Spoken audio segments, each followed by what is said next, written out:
금리가 낮았던 시기 많은 사람들이 무리하게 대출을 받아 투자했습니다. 아파트나 상가를 살 때 50% 이상 대출 받는 건 당연했고 10억 넘게 대출을 받은 사람들도 수두룩했습니다. 만약 10억을 대출 받는다고 했을 때 연 3% 금리면 연간 이자가 3천만 원입니다. 하지만 금리가 5%로 오르면 1년에 이자만 5천만 원으로 뛰는 겁니다. 매달 나눠서 낸다고 해도 감당하기 어렵죠. 어떤 시장이든 싼 매물이 많아야 거래가 활성화됩니다. 그건 부동산 시장도 마찬가지입니다. 하지만 앞으로 더 오를 거라는 기대감에 다들 매물을 싸게 안 내놓고 있습니다. 오히려 비싸게 내놓고 있죠. 그런데 정작 매수자는 없습니다. 왜냐하면 대출이 막혔고 금리가 아직 높아서 나서는 사람이 없기 때문이죠.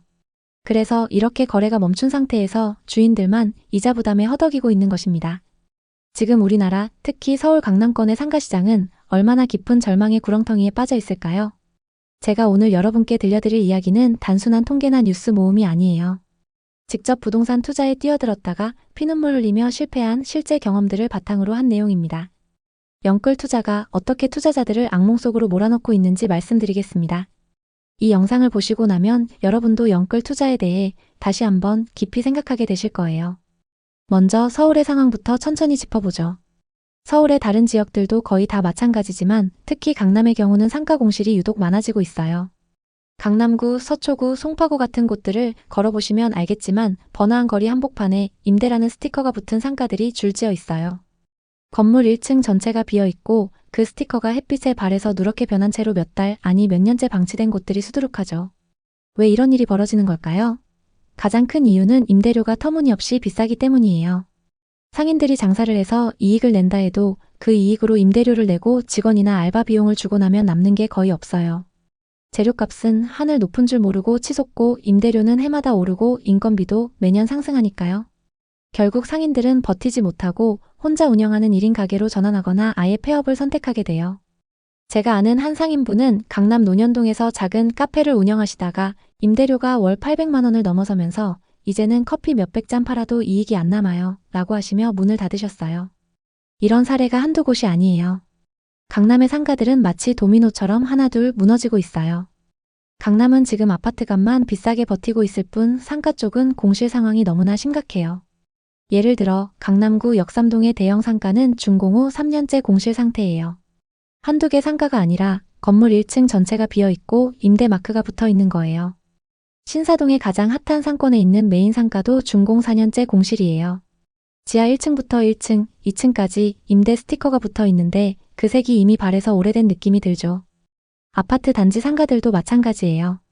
1층은 부동산 중개소들로 꽉 차 있지만 이는 아파트 거래만 그나마 돈이 된다는 뜻이에요. 다른 상점들은 돈이 안 돼서 들어오지 않는 거죠. 대형 아파트 단지에 상가 공실이 많은 이유는 접근성 문제도 커요. 각 아파트 단지마다 펜스를 쳐놔서 외부인이 이용하기 어렵고 단지 내부 주민들만으로는 타산이 맞지 않아요. 직접 임장을 다녀보니 이런 상가들은 마치 고립된 섬처럼 느껴지더라고요. 서울의 다른 지역들도 비슷하지만 강남의 상가 공실이 유독 심각한 이유를 자세히 살펴볼게요. 첫 번째 이유는 비싼 임대료예요. 일단 임대료가 비싸면 상인들이 장사를 해도 남는 게 없어요. 재료값이 치솟고 임대료와 인건비가 오르니 1인 가게나 폐업이 늘어나는 거죠. 생각해보세요.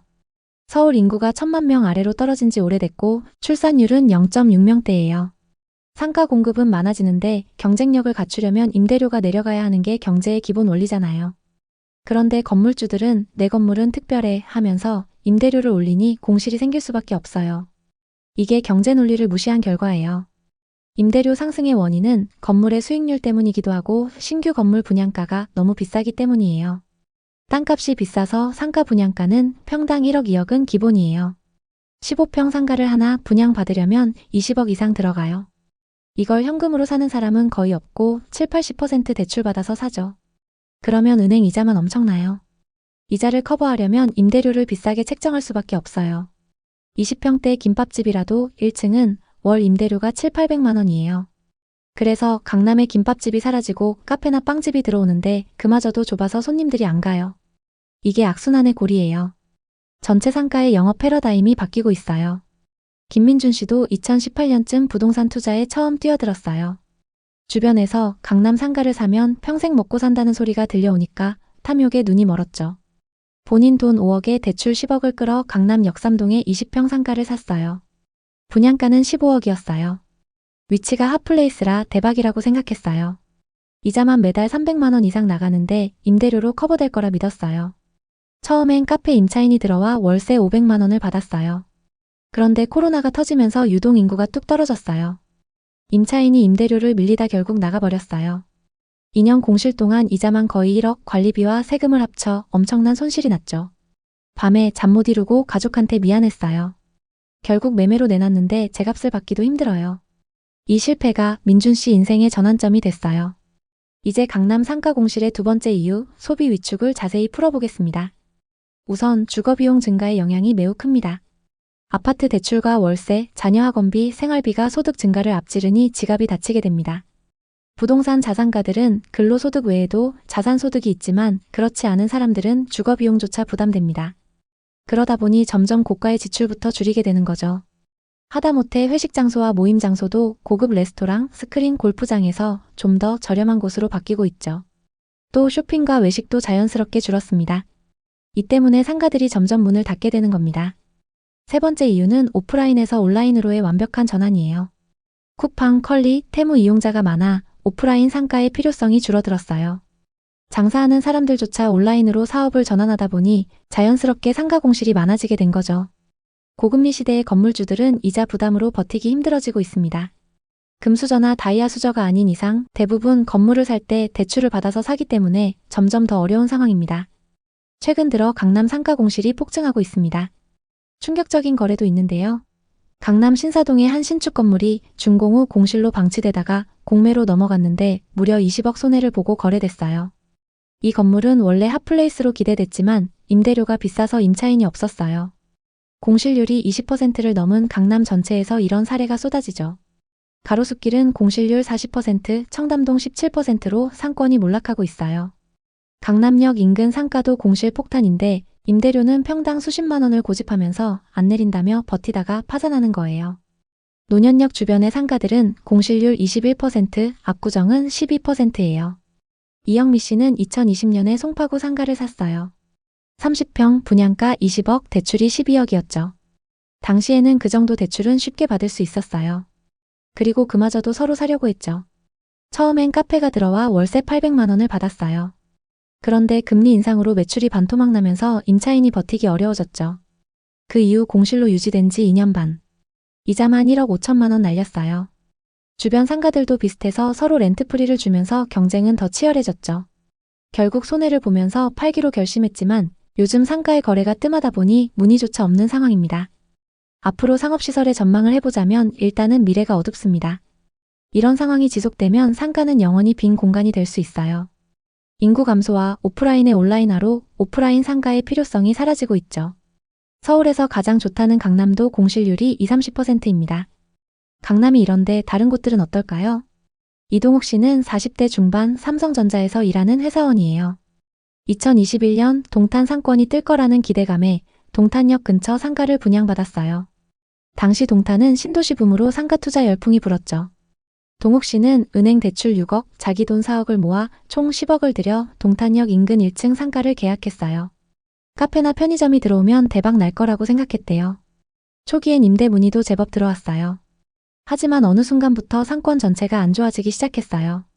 임대료를 많이 깎아도 임차인이 안 들어왔어요. 공실이 벌써 4년째예요. 매달 관리비와 대출 이자를 합치면 총 250만 원이 빠져나가요. 이젠 거의 반포기 상태입니다. 지금은 상가를 8억 5천에 내놨지만 이 가격에도 매수자가 없습니다. 동욱 씨는 내 인생 최악의 선택이었다며 한숨을 쉬더라고요. 동욱 씨처럼 상가 투자로 손실을 본 분들 동탄에 정말 많습니다. 동탄에는 주상복합 아파트가 정말 많습니다. 아파트 1층과 지하에 상가들이 넘쳐나죠. 이게 지금 경기도 신도시의 현실입니다. 주인 입장에선 임대료를 낮추기 어렵겠지만 설령 낮춘다고 하더라도 쉽지 않은 상황입니다. 아무리 부동산 규제를 풀어도 임대료가 낮아지지 않으면 안 됩니다. 상업용 부동산은 자칫 잘못하다간 1990년대 일본처럼 될 수 있습니다. 버블 붕괴 때 상가 공실이 폭증했고 가격이 폭락했던 것처럼요. 어떤 투자도 마찬가지겠지만 부동산 투자는 항상 끝물에 산 사람들이 피해를 보게 되어 있습니다. 지난 상승장에서 가장 나중에 오른 부동산이 상업용 부동산이었죠. 그만큼 끝물에 투자한 사람들이 많고 그래서 상업용 부동산이 더욱 어려운 상황입니다. 상업용 부동산은 상권 조사가 우선되어야 합니다. 그리고 임대료가 적정 수준인지 주변 공실의 임대료와 위치를 충분히 비교해 봐야 하죠. 만약 매매를 한다면 대출 비율은 최대한 낮추고 이자를 감당할 수 있는 선에서 접근해야 합니다. 공실이 오래된 상업용 부동산일수록 가격 협상하기 좋다는 점도 염두에 두시면 좋겠네요. 상업용 부동산의 절망적인 현실을 살펴봤는데요. 물론 지금도 상업용 부동산에 투자해서 큰 수익을 내는 분들도 있습니다. 오프라인의 장점을 잘 살리면서 자신의 사업을 확장하는 분들이 그런 케이스죠. 위험성이 많은 상업용 부동산. 하지만 만약 여러분의 사업이 오프라인의 장점을 살릴 수 있고 수익률을 더 높여서 건물이나 상가의 가치를 높일 수 있다면 상업용 부동산을 적극적으로 고려해 보시는 것도 좋습니다. 오늘 이야기 어떠셨나요? 오늘의 이야기에 공감하셨다면 구독과 좋아요를 눌러주세요. 오늘도 시청해 주셔서 감사합니다. 다음 편엔 더 좋은 내용으로 찾아뵙겠습니다.